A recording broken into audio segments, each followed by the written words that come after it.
Арайлым, саламатсыз ба? Сізді көргенімізге қуаныштымыз. Бүгін бізде кішігірім сұхбатқа дайындығыңыз қалай? Сәлеметсіз бе, тамаша, күшті көңіл күймен келдім. Ал енді барлығы жақсы болса, бірінші сұрағымнан бастасам қарсы емес па? Иә.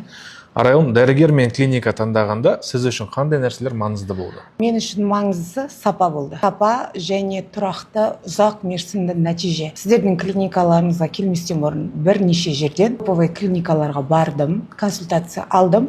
Кейбіреуі, допустим, пластика керек емес дейтін болса, біреуі имплант санын аздау қоямыз деді. То есть сүйекке нагрузка саламыз деді.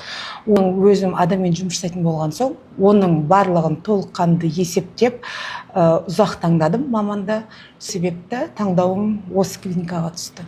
Керемет, Арайлым. Біздің клиникаға келген кезде сізге не әсер етті және біздің клиниканы таңдауға не себеп болды? Клиникаларыңызды таңдауға келген кезде маған сервис ұнады, күтіп алу, шынан бастап врачтың кабинетіне дейін.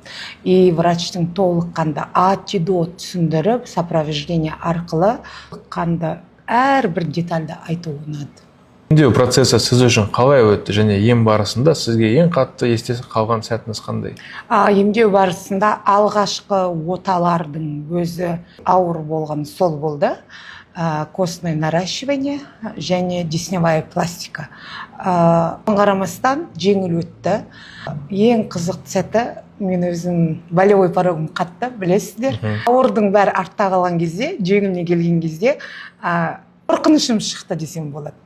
Супер. Ем аяқталып, нәтижені алғаш көрген кезде қандай сезімде болдыңыз?